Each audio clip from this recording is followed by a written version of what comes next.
నమస్తే welcome to special debate. Telangana మంత్రి శ్రీనివాస్ గౌడ్ పై హత్య చేసేందుకు ఎవరు కుట్ర పన్నారు? అసలు మంత్రిని హత్య చేసేంత ప్రత్యర్థులు ఉన్నారా? ఇది రాజకీయ కుట్ర లేక ఇంకా వేరే ఏమైనా ఆర్థిక లావాదేవీలు ఉన్నాయా?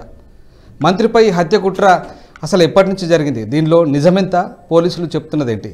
ఇంకా విచారణ చేస్తున్నామంటున్న పోలీసుల మాటల్లో అంతర్యమేంటి? అసలు ఈ కేసు అనేక మలుపులు తిరుగుతుండగా టీఆర్ఎస్ బీజేపీ పరస్పర ఆరోపణలు చేసుకుంటుండగా ట్విస్టుల మీద ట్విస్టులు పడుతున్నాయి. ఒక దశలో టీఆర్ఎస్ బీజేపీపై చేస్తున్న ఆరోపణలతో సిబిఐ ఎంక్వైరీ చేయాలని బీజేపీ సవాల్ విసరడంతో టీఆర్ఎస్ సైలెంట్ అయింది. తర్వాత బండి సంజయ్, మాజీ ఎంపీ జితేందర్ రెడ్డి, డీకే అరుణలతో భేటీ అయ్యారు. కిడ్నాప్ ఉదంతం, అరెస్టులు అనంతరం ఎలా ముందుకు వెళ్ళాలి, లీగల్గా తమ వైపు ఎంతవరకు న్యాయపరమైన అంశాలు ఉన్నాయనే విషయాన్ని కూడా ఆలోచిస్తున్నారు. ఈ క్రమంలోనే మీడియాతో బండి సంజయ్ మాట్లాడుతూ టీఆర్ఎస్ నేతలపై మండిపడ్డారు. అటు మహబూబ్ నగర్ చెందిన రాఘవేందర్ రాజు పోలీసులకు ఇచ్చిన స్టేట్మెంట్లో సంచలన విషయాలు వెలుగులోకి వచ్చాయి. 2017 నుంచి తనను చంపేందుకు ప్రయత్నం చేశారని ఆరోపించారు. తనను, తన కుటుంబాన్ని శ్రీనివాస్ గౌడ్ టార్గెట్ చేశారని, శ్రీనివాస్ గౌడ్ నుంచి ప్రాణహాని ఉందన్నారు. వేధింపులు తట్టుకోలేకే శ్రీనివాస్ గౌడ్ను చంపాలనుకున్నారని, తనపై శ్రీనివాస్ గౌడ్ 30 కేసులు పెట్టించారని పేర్కొన్నారు. ఒకే రోజు 10 కేసులు పెట్టించారని, తన బార్ షాప్ను మూసేయించి ఇబ్బంది పెట్టారని తెలిపారు. ఆర్థికంగా కూడా తనకు నష్టం చేయించారన్నారు. తనకు 6 కోట్లు నష్టం చేసి తనకు రావాల్సిన డబ్బులను రాకుండా అడ్డుకున్నారని రాఘవేందర్ రావు ఆరోపిస్తున్నారు. అంతకుముందు మహబూబ్ నగర్ చెందిన మార్కెట్ చైర్మన్ అమరేందర్ రాజు, ఆయన సోదరులు రాఘవేందర్ రాజు, మధుసూదన్ రాజు, నాగరాజు, మున్నూరు రవి కలిసి మంత్రి శ్రీనివాస్ గౌడ్ హత్యకు ప్లాన్ చేసినట్లు పోలీసులు వెల్లడించారు. ఈ విషయం విచారణలో నాగరాజు చెప్పాడని అమరేందర్ రాజు, రాఘవేందర్ రాజు, మధుసూదన్, మున్నూరు రవి వీళ్ళంతా కూడా ఢిల్లీలో మాజీ ఎంపీ జితేందర్ రెడ్డి క్వార్టర్స్లో తలదాచుకున్నట్లు వెల్లడించారు. ఆ మేరకు టెక్నికల్ ఎవిడెన్స్ కూడా సేకరించినట్లు పోలీసులు నిన్న జరిగినటువంటి మీడియా కాన్ఫరెన్స్లో వెల్లడించారు. అసలు నిందితులకు మాజీ ఎంపీ జితేందర్ రెడ్డి డ్రైవర్ తాప, ఆయన పిఏ రాజు ఆశ్రయం కల్పించినట్లు గుర్తించారు. వెంటనే పోలీసుల బృందం ఢిల్లీకి వెళ్లి వారిని గుర్తించి అరెస్ట్ చేసి హైదరాబాద్ తెచ్చారు. వారి వద్ద నుంచి పిస్టల్తో పాటు 8 రౌండ్ల బుల్లెట్ కూడా స్వాధీనం చేసుకున్నామని చెప్పేసి పోలీసులు వెల్లడించారు. సో ఇది ఇవాళ చర్చ కార్యక్రమం. నిజంగా అసలు మంత్రి హత్యకు ఎవరు కుట్ర పన్నారు? కుట్ర పన్నాల్సినంత అవసరం ఏముంది? ఒక మంత్రి స్థాయి వ్యక్తిని హత్య చేయాల్సిన అవసరం ఏంది? ఇదేమైనా రాజకీయ కోణమా లేకుంటే వ్యక్తిగత కక్షలా? దీనికి సంబంధించి ఈరోజు చర్చ జరుపుదాం. చర్చలో మనతో పాల్గొనేందుకు కాంగ్రెస్ నుంచి బోరెడ్డి అయోధ్య రెడ్డి మరికొద్దిసేపట్లో జూమ్లో అందుబాటులో ఉన్నారు. అట్లాగే టీఆర్ఎస్ నుంచి తాడూరి శ్రీనివాస్ జూమ్లో అందుబాటులోకి రాన్నారు. ఇక అట్లాగే బీజేపీ నుంచి ప్రేమేందర్ రెడ్డి ఫోన్ లైన్లో మనతో అందుబాటులో ఉంటారు. ఇక అట్లాగే ప్రస్తుతం మనతో స్టూడియోలో ఉన్నారు సురేష్ కొచ్చాటిల్ విశ్లేషకులు. ముందుగా బోరెడ్డి అయోధ్య రెడ్డి కాంగ్రెస్ నుంచి జూమ్లో అందుబాటులో ఉన్నారు. నమస్తే అండి. నమస్కారం అండి. ఎస్, అయోధ్య రెడ్డి గారు, మనం చూస్తూ ఉన్నాం నిన్నటి నుంచి కూడా ఈ మంత్రి శ్రీనివాస్ గౌడ్ హత్య కోణం కుట్ర ఏదైతే ఉందో ఈ ఎపిసోడ్ అంతా మనం నిన్నటి నుంచి చూస్తూ ఉన్నాం. రకరకాల పరిణామాలు చోటు చేసుకుంటున్నాయి. అటు స్వయంగా సిపి ప్రెస్ మీట్ పెట్టడం, అట్లాగే ఇటు బీజేపీ నేతలపై రాళ్ల దాడి జరగడం, అట్లాగే అటు టీఆర్ఎస్పై బీజేపీపై టీఆర్ఎస్ మాకంటే మాకు అవసరం లేదంటూ పరస్పర ఆరోపణలు చేసుకుంటున్నారు. కాంగ్రెస్ పార్టీగా మీరేం స్పందిస్తారు? ఇటు బీజేపీ టీఆర్ఎస్ కలిపి చేసుకుంటున్నటువంటి ఆరోపణలు ప్రత్యారోపణలు కావచ్చు, ఈ మొత్తం ఎపిసోడ్ని మీరు ఎట్లా చూస్తారు? ఇప్పుడు మనం ఒకటి చూస్తున్నామన్నా, తెలంగాణలో ఎస్, ఈ పంచాయతీలు వస్తాయని చెప్పి ఇంతకుముందే మన పిసిసి అధ్యక్షులు రేవంత్ రెడ్డి గారు ఇంతకుముందే ఒక మాట మాట్లాడుతున్నారు. ఎట్లయితే తెలంగాణలో బెంగాల్ తరహా రాజకీయాలు, విభజన రాజకీయాలు, ప్రజల మధ్యన విద్వేషాలు రెచ్చగొట్టి తాత్కాలికంగా భావోద్వేగాలను రెచ్చగొట్టి రాజకీయ అవసరాలకు వాడుకుందామనే ఆలోచనతో కుట్రలు మొదలైనవి. ప్రశాంత్ కిషోర్ దీనికి వెనుక పూర్తిగా ఉండి నడిపిస్తున్నారు అని మొదటి నుంచి అంటున్నాం. మనం ఇప్పుడే కాదు, ఇప్పుడు ఈ విషయాన్ని మేము ఒక 15 రోజుల నుంచి వరుసగా మా పార్టీ రాష్ట్ర అధ్యక్షులు రేవంత్ రెడ్డి గారు చెప్తూ వస్తున్నారు. ఇది మీకు మనకు అందరికి తెలుసు, చర్చలో పాల్గొన్న మిత్రులకు కూడా తెలుసు. దాన్ని మనం ఇవాళ ప్రాక్టికల్ గా చూస్తున్నాం. జరుగుతున్నది ఏంటంటే, నిజంగా ఒక రాష్ట్ర స్థాయి మంత్రి మీద దాడి చేయాలనుకున్నప్పుడు 12 మంది సెక్యూరిటీ ఉన్నారు ఇప్పుడు ఆయనకి. దాని మీద చేయాల్సి ఒకవేళ అత్యాయత్నము లేకపోతే దాడి అని భౌతిక దాడి చేయాలి అనుకున్నప్పుడు ప్రణాళిక ఇంత పేలవంగా ఉంటుందని అనిపిస్తలేదు. వాళ్ళ సోషల్ మీడియాలు చూడండి, ఫేస్బుక్లలో ఎవరికి రాజకీయాలకు సంబంధం లేని వాళ్ళు కూడా స్క్రిప్ట్ అనుభవాలు సరిగా లేనట్టుంది, రాసిన వాళ్ళకు స్క్రిప్ట్ మీద పూర్తిగా అవగాహన లేనట్టుంది అని నవ్వుకుంటూ దాన్ని ట్రోల్ చేస్తున్నారు. అది ఒక పార్ట్. రెండోది, ఒకవేళ నిజంగానే పోలీసులు చెప్పడంలో సరిగా చెప్పకపోయినా జరిగి ఉందనుకో, మంత్రి మీద అట్లాంటి కుట్ర జరిగితే దానికి గల కారణాలు ఏంటి? ఎందుకు ఎవరైతే ఇవాళ ఆరోపణలు ఎదుర్కొంటున్నారో వాళ్ళంతా కూడా మార్కెట్ కమిటీ చైర్మన్, ఆయన అన్నదమ్ములు అంటున్నారు. మార్కెట్ కమిటీ చైర్మన్ అంటే మీకు తెలుసు కదన్నా, పూర్తిగా ఒక స్థానిక ఎమ్మెల్యే మన సిఫార్సు చేస్తే రాష్ట్ర ప్రభుత్వం నియమించబడిన అండ్ అపాయింటెడ్ డామినేటెడ్ చేయబడిన మార్కెట్ కమిటీ చైర్మన్, అట్లాంటి వ్యక్తి నిజంగానే శ్రీనివాస్ గౌడ్ గారి మీద చేసేదానికి గల కారణాలు ఏంటి? దాని వెనుక అంత ఆర్థిక స్తోమత లేదు అంటున్నారు. ఆర్థిక స్తోమత లేకపోతే నిజంగా వెనుక ఎవరు ఉన్నారా? ఇది నిజమేనా? ఇదంతా కూడా లేదు. కేవలం మంత్రి ఇప్పుడు పోతున్న సానుభూతిని తప్పించుకోవడానికి, లేకపోతే వీళ్ళని ఇరికించడానికి ఆ తప్పుడు అఫిడవిట్ చేసిండు. తప్పుడు అఫిడవిట్ అనేది హైకోర్టులో కీలక దశకు చేరుకుంది. ఆ చేరుకున్న అఫిడవిట్ ని వీళ్ళను తప్పించుకోవడానికి ఏమైనా చేస్తున్నారా, జరుగుతున్నదా? దీని మీద కూడా సంపూర్ణంగా విచారణ జరగాల్సిన అవసరం. వల్ల మనం ఎప్పటి నుంచో చూస్తున్నాం, మీ చిట్టా మా దగ్గర ఉందని బీజేపీ నాయకులు అంటారు, మీ చిట్టా మా దగ్గర ఉందని టీఆర్ఎస్ నాయకులు అంటారు. మరి ఇద్దరు చిట్టా ఎవరి దగ్గర లేకపోయినా మేము ఇస్తాం, ఇద్దరు చిట్టా ఏందో ఇస్తామని చెప్పి మేము అన్నాం. అయినా కూడా ఒకరినొకరు బ్లాక్ మెయిల్ చేసుకోవడానికో, ఒకరి అవసరాలు ఒకరు తీర్చుకోవడానికో, లేకపోతే ప్రజలను భ్రమింపజేయడానికో, వీళ్ళ మధ్యన లేని కొట్లాట ఉన్నట్టుగా ప్రజలను నమ్మి చేయడానికి చేస్తున్నారు ఎత్తుగడనాయి. మరి ఏంది అనే దాని మీద లోతుగా పూర్తిగా ఎంక్వైరీ చేయాల్సిన అవసరం ఉంది.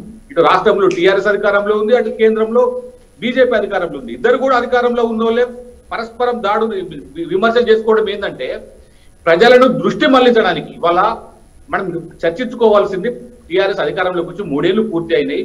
58 ఏళ్లకు పింఛన్ ఇస్తా అన్నాం, ఇప్పటిదాకా ఇవ్వలే. ఒక్కొక్క వృద్ధుడికి ఇలా 58 ఏళ్ళు ఎన్నికల టీఆర్ఎస్ అధికారంలోకి వచ్చే నాటికి 58 ఏళ్ళు పూర్తయిన పింఛన్ ఎందుకు ఇవ్వలేదో వాళ్ళందరికీ ఒక్కొక్కరికి 1,18,000 రూపాయలు టీఆర్ఎస్ ప్రభుత్వం బాగుంది.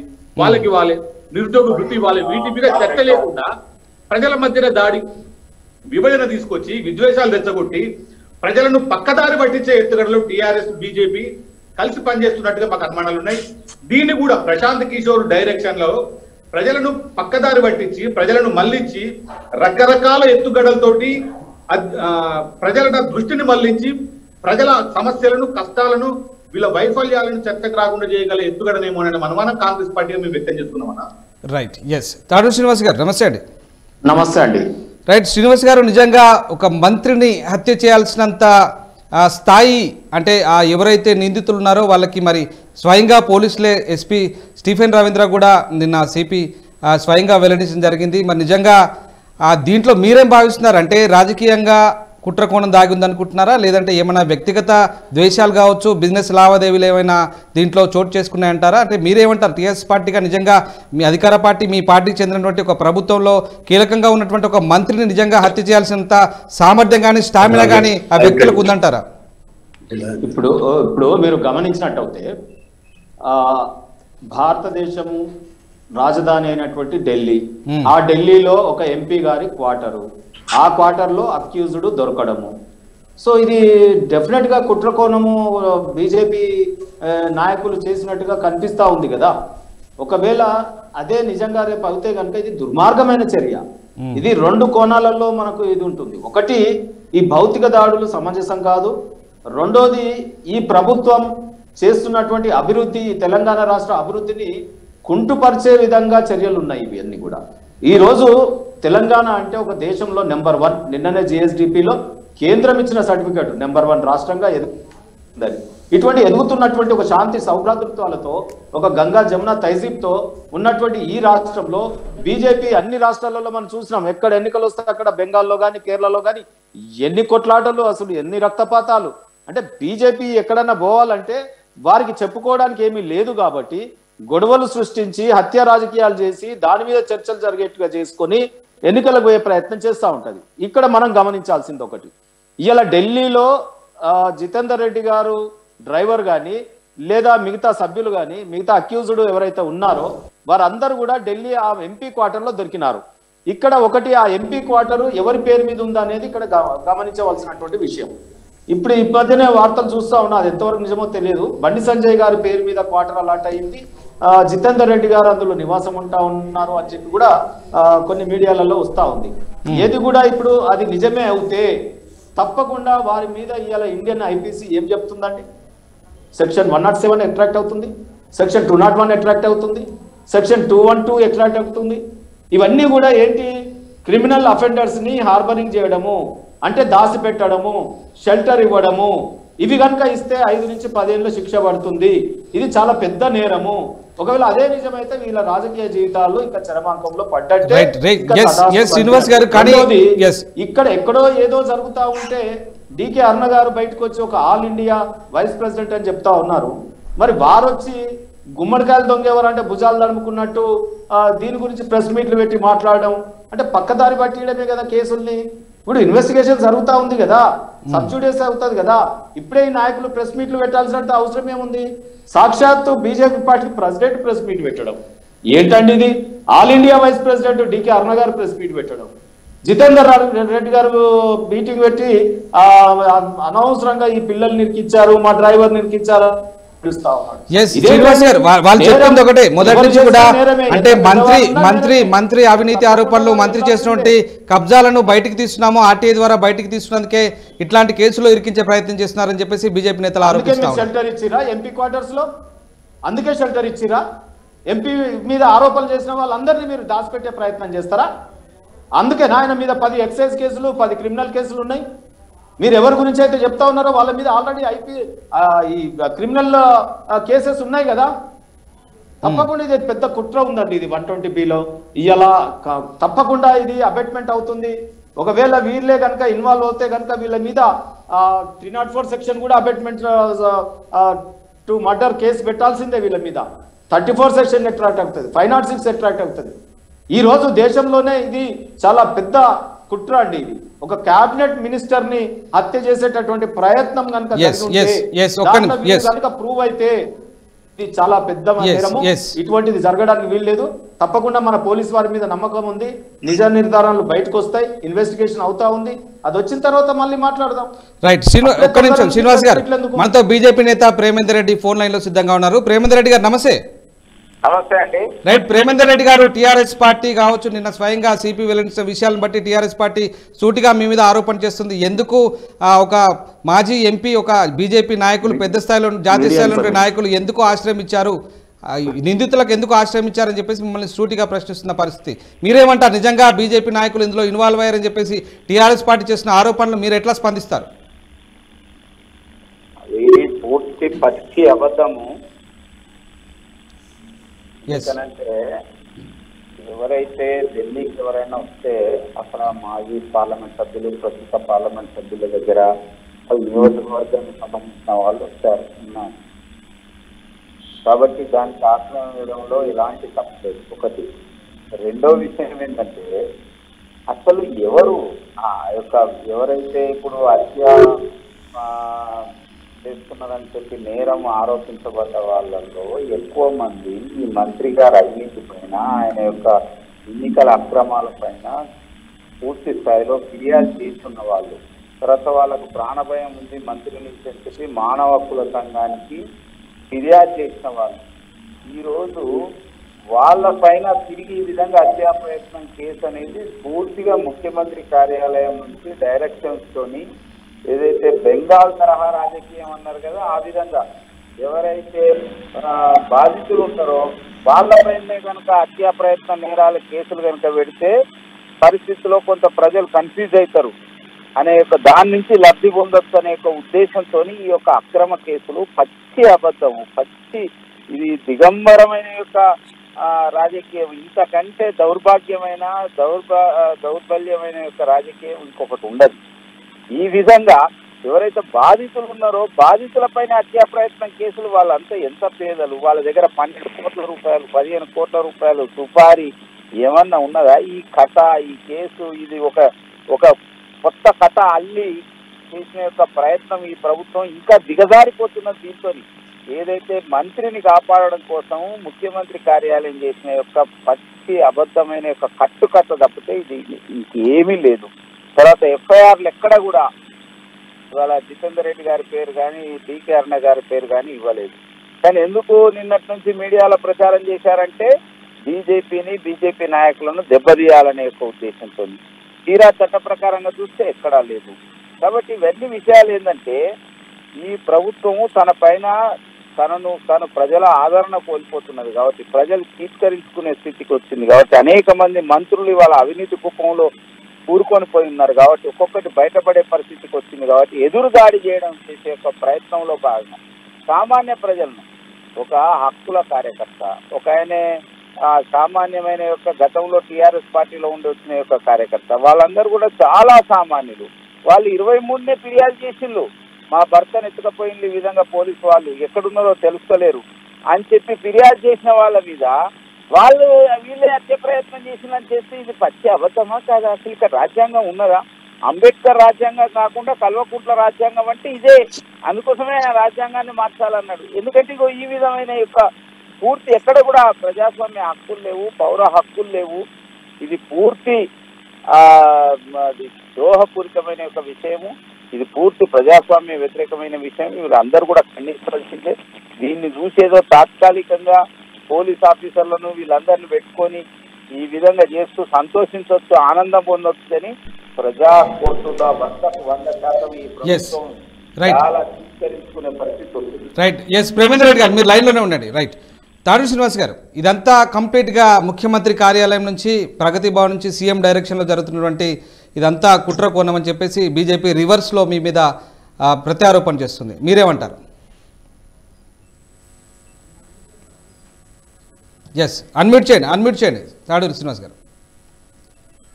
ఎంత దుర్మార్గం అండి ఇది. ప్రేమేందర్ రెడ్డి గారు కూడా ఇలా మాట్లాడడం అనేది ఇది చాలా దౌర్భాగ్య పరిస్థితి. రెండోది, ఢిల్లీలో రెడ్ హ్యాండెడ్ గా సీసీ కెమెరాలలో బయటపడ్డారు కదా. మీ ఎంపీ క్వార్టర్స్ లో అక్యూజ్డ్ దొరికినారు కదా ప్రేమేందర్ రెడ్డి గారు. రెండోది, ఇక్కడ మీరు గమనించాలి, 12 కోట్లు వారి దగ్గర ఉన్నాయా, అక్యూజ్డ్ దగ్గర ఉన్నాయా, వారు బీదవారు, వాళ్ళు హక్కుల గురించి పోరాడేవారు అని మీరు చెప్తా ఉన్నారు. ఎస్, అదే అనుమానానికి తావిస్తుంది. 12 కోట్ల రూపాయలు ఇయ్యలేనప్పుడు ఎవరో బయట పెద్దలే కుట్ర పడినారు కదా. పెద్దలంటే ఎవరు? మరి ఇప్పుడు ప్రెస్ మీట్లు పెట్టి ముందుకు వస్తున్నారు వారా? ఇవాళ అనేక మంది ఇవాళ చెప్తా ఉన్నారు. ఇప్పుడు డికే అరుణ గారు వచ్చి ప్రెస్ మీట్ పెట్టారు. ఎందుకు పెట్టారు? వారే ఎందుకు ఉన్న పలంగా వచ్చి గుమ్మడికాయలతో అంటే భుజాలు తడుముకుంటుంది? అంటే వీరి దగ్గర మేము కూడా అనుకుంటా ఉన్నాం, వీరి వెనకాల పెద్దలు ఉన్నారని. కోట్లాది రూపాయలు ఇచ్చి ఒక క్యాబినెట్ మంత్రి మీద ఇలాంటి కుట్రలు చేయడం అనేది నిజంగానే పెద్దవారు ఉన్నారా బయటకు వస్తారు. తప్పకుండా పోలీస్ మీద విశ్వాసం ఉంది. అతి త్వరలో పెద్ద పెద్ద చేపలు దొరుకుతాయి.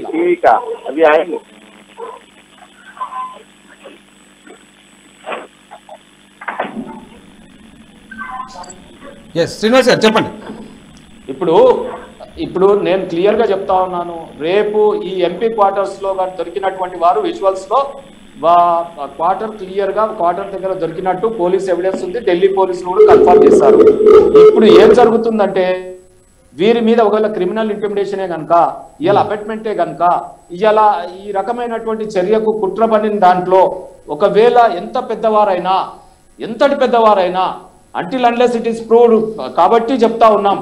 ఒకవేళ జితేందర్ రెడ్డి గారైనా, డికే అరుణ గారైనా, బండి సంజయ్ గారు స్వయంగా ఉన్నా వారు ఎంపీ క్వార్టర్ లో మాత్రం వీళ్ళు దొరికారు కాబట్టి ఈ సెక్షన్ల నుండి తప్పించుకోలేరు. అది 107 ఐపీసీ కావచ్చు, 212 ఐపీసీ కావచ్చు, 201 ఐపీసీ కావచ్చు. ఇది ఏం చెప్తుంది? క్రిమినల్స్ కానీ అఫెండర్స్ కానీ ఇవాళ కాగ్నజబుల్ ఆఫెన్స్ లో ఉన్నటువంటి వారు ఎవరికైనా హార్బర్ చేసినట్టయినా, లేకపోతే అందులో నివాసం కల్పించినా, షెల్టర్ కల్పించినా తప్పకుండా వారి మీద ఈ సెక్షన్స్ అట్రాక్ట్ అవుతాయి. ఈ సెక్షన్స్ అట్రాక్ట్ అవుతే ఏమవుతుంది? వారికి 5 నుంచి 10 ఏళ్ల శిక్ష పడుతుంది. వారి రాజకీయ జీవితాలు మటాష్. అందుకే నేను చెప్తా ఉన్నాను, అయిపోయింది ఇక వీళ్ళ కథ ముగిసింది. ఏదైతే కుట్ర పన్నుతా ఉన్నారో వీరు ఈ రోజు అది బయటపడితే కనుక ఇంకా మొత్తం జీరో అయిపోతుంది. రైట్. ఎస్ ప్రేమేందర్ రెడ్డి గారు ఉన్నారా? మీరు లైన్లో ఉన్నారా? ప్రేమేందర్ రెడ్డి గారు. ఎస్ ప్రేమేందర్ రెడ్డి గారు. ప్రేమేందర్ రెడ్డి గారు. ఎస్ ప్రేమేందర్ రెడ్డి గారు కట్ అయినట్టుంది. రైట్. సో ఫైన్, ఒక్క నిమిషం ఇక్కడ మనము సురేష్ గారు మీరు చెప్పండి. నిజంగా మరి టెక్నికల్ ఎవిడెన్స్లు దొరికినాయి అంటున్నారు పోలీసులు. ఢిల్లీలో వెళ్ళి అరెస్ట్ చేశారు నిందితులని చెప్తా ఉన్నారు. నిజంగా మరి ఢిల్లీకి వెళ్ళి మన తెలంగాణ పోలీసులు ఢిల్లీకి వెళ్ళి అరెస్ట్ చేశారంటే మనం దీన్ని ఎట్లా చూడొచ్చు? అంటే నిజంగా ఢిల్లీ పోలీసులతో పూర్తి స్థాయి కోఆర్డినేషన్తో వెళ్ళి ఈ అరెస్ట్ జరిగాయని మనం భావించవచ్చు. దీంట్లో ముందు ఒక టీఆర్ఎస్ పార్టీ లీడర్ని కరెక్ట్ చేయాలి. ఇండియాలో సబ్జ్యూడిస్ అనే సిస్టమ్ లేదండి. ఎందుకంటే జ్యూరీ సిస్టమ్ ఉంటేనే సబ్జ్యూడిస్ అవుతుంది. బ్రిటిష్ సిస్టంలో సబ్జ్యూడిస్ అని ఉండే, కానీ 1947 తర్వాత, ఎస్పెషల్లీ 1950 తర్వాత మన కాన్స్టిట్యూషన్ వచ్చిన తర్వాత సబ్జ్యూడిస్ అనేది లేదు ఇండియాలో. ఏ కోర్ట్ మ్యాటర్ అయినా ఎవరైనా డిస్కస్ చేస్తూ మనం చూస్తున్న టెలివిజన్ డిబేట్లు నడుస్తాయి, అన్నీ నడుస్తుంటాయి అన్నమాట. నా ఇప్పుడు టెక్నికల్ ఎవిడెన్స్కి రండి. జనవరిలో ఒక కేసు జరిగింది తెలంగాణ పోలీస్ మీద. ఢిల్లీ నుంచి ఒక అబ్బాయిని ద్వారకా అని ఒక ఏరియా నుంచి పికప్ చేసుకొని తీసుకొచ్చారు హైదరాబాద్కి. అది ఢిల్లీ హైకోర్టుకి కేసు వెళ్ళింది. యూపీలో ఇంకో అట్లా సిమిలర్ కేసు ఉండే, అదే కేసు ఢిల్లీ హైకోర్టుకు వచ్చింది. ఆ కేసు వచ్చినప్పుడు ఢిల్లీ హైకోర్టు వాళ్ళు అడిగారు, వీళ్ళు ఢిల్లీ పోలీస్ని ఇన్ఫామ్ చేశారా అని. ఢిల్లీ పోలీస్ అన్నారు మమ్మల్ని ఇన్ఫామ్ చేయలేదు. ట్రాన్సిట్ రిమాండ్ తీసుకున్నారా అని అడిగారు, ట్రాన్సిట్ రిమాండ్ తీసుకోలేదు. ఇప్పుడు తెలంగాణ పోలీస్ మీద ఆ కేసులో ఒక డెఫినెట్గా ఒక ట్రయల్ నడుస్తుంది, ఎందుకంటే స్ట్రిక్ట్ యాక్షన్ నడవబోతుంది. ఇప్పుడు కూడా చూసాడు మీరు, ఎంపీస్ క్వార్టర్లో పోలీస్కి ఎంటర్ చేయడానికి అథారిటీ లేదు. లోక్సభ సెక్రటేరియట్ని ఇన్ఫామ్ చేసిన తర్వాతనే వాళ్ళు ఎంటర్ చేయొచ్చు. ఏదో టెర్రరిస్ట్ యాక్టివిటీ అంటే ఇంకో మాట, కానీ ఒక ఎంపీ క్వార్టర్ లోపల ఎంటర్ చేయకు. నేను ఆ కేసు గురించి అసలు డిస్కస్ చేయట్లేదు, టెక్నికాలిటీస్ గురించి డిస్కస్ చేస్తున్నాను. సరే మీరు అరెస్ట్ చేశారు, 24 గంటల లోపల వాళ్ళని ప్రొడ్యూస్ చేయాలి మెజిస్ట్రేట్ ముందు. అంటే ఢిల్లీలో ఒక మెజిస్ట్రేట్ ముందు ప్రొడ్యూస్ చేశారా? ఇప్పుడైతే నాకు తెలియదు, ఎందుకంటే నేను ప్రెస్ కాన్ఫరెన్స్ కూడా దీని గురించి ఏం చెప్పలేదు. అది అరెస్ట్ చేసిన తర్వాత ట్రాన్సిట్ రిమాండ్ తీసుకున్నారా? అది కూడా తెలియదు. ఎందుకంటే ఇదన్నీ చాలా ఇంపార్టెంట్. ఎందుకంటే ఇప్పుడు స్టీఫెన్ రవీంద్ర గారి రికార్డ్ అంత క్లీన్ కాదు. మీకు తెలుసు, ఆంధ్రాలో ఉన్నప్పుడు కూడా ఆయన మీద చాలా కాంట్రవర్సీస్ జరిగినాయి. అప్పుడు దానికన్నా ముందు తెలంగాణ ఉద్యమం జరిగినప్పుడు ఉస్మానియా యూనివర్సిటీలో కూడా చాలా కాంట్రవర్సీస్ ఉండే, తెలంగాణ పిల్లల్ని కొట్టారు ఆయన అప్పుడు. ఇదంతా ఆయన మీద ఉన్న ఆరోపణలు ఉన్నాయి. కానీ ఈ కేసు మొత్తం టెక్నికల్ ఎవిడెన్స్ మీద ఉంటే డెఫినెట్గా ఇప్పుడు టీఆర్ఎస్ రిప్రజెంటేటివ్ అడిగినట్ల జితేందర్ రెడ్డి గారి పేరు లేదు, డీకే అరుణ గారి పేరు లేదు ఎఫ్ఐఆర్లో. ఇది స్టీఫెన్ రవీంద్ర కానీ రేపు ఢిల్లీ హైకోర్టు కానివ్వండి, ఈవెన్ తెలంగాణ హైకోర్టులో కూడా ఎవరైనా కేసు వేస్తే కిడ్నాపింగ్ కింద వస్తుంది. ఎందుకంటే ఈవెన్ మహబూబ్ నగర్ నుంచి పికప్ చేసిన వాళ్ళని 72 hours దాకా ప్రొడ్యూస్ చేయలేదు కోర్టులో. ఎక్కడున్నారు వాళ్ళు? అదే అయితే రేపు ఈ కేసు అంతా ఫ్లాట్గా పడిపోతుంది, ఎందుకంటే ఇది కిడ్నాపింగ్ కేసు కింద వస్తుంది. ఉల్టా పోలీసు వాళ్ళ మీద కేసు రాబోతుంది. అది చాలా డేంజరస్, ఎందుకంటే ఈ లా ద ల్యాండ్ ఫాలో చేయాలి. సుప్రీంకోర్టు కూడా పోయిన నెల ఇదే మీద కామెంట్ చేశారు పోలీసు వాళ్ళ మీద, that you are exceeding your authority అని చెప్పేసి. ఈ pick up and bringing to Hyderabad, ఈ పాయింట్ చాలా కేర్ఫుల్. ట్రాన్సిట్ రిమాండ్ తీసుకోలేదు, ఢిల్లీ పోలీస్ని ఇన్ఫార్మ్ చేయకపోతే ఆల్రెడీ నడుస్తున్న కేసు ఢిల్లీలో ఇంకా స్ట్రెంగ్తన్ అవుతుంది.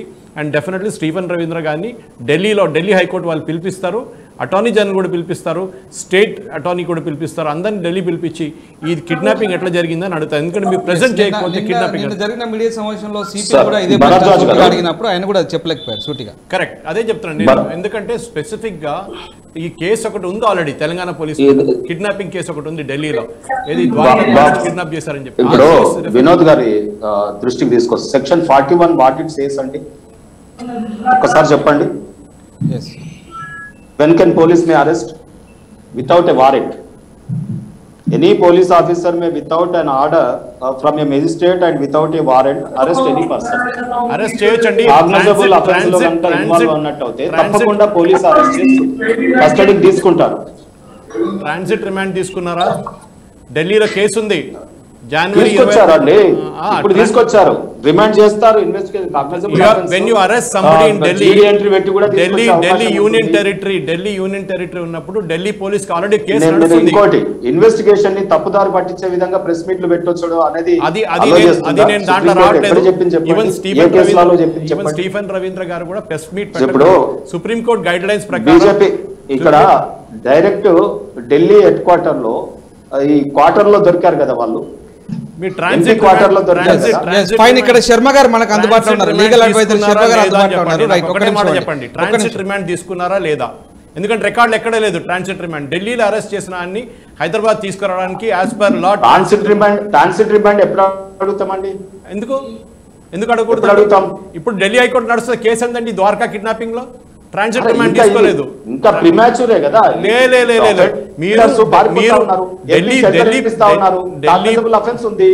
తీసుకొని వచ్చారు, మీరు అరెస్ట్ ఎక్కడ చేశారు? అది ఇంపార్టెంట్. సురేష్ గారు ఒక నిమిషం, శ్రీనివాస్ గారు ఒక నిమిషం, మనకు శర్మ గారు లీగల్ అడ్వైజర్ అందుబాటులో ఉన్నారు. శర్మ గారు రైట్, శర్మ గారు మీరు చెప్పండి, నిజంగా నిబంధనల ప్రకారమే అరెస్టు జరిగాయని CRPC 41 చేస్తారండి శర్మ గారు? శర్మ గారు వినపడుతుంది అన్నమాట? గోపాల్ శర్మ గారు? Yes.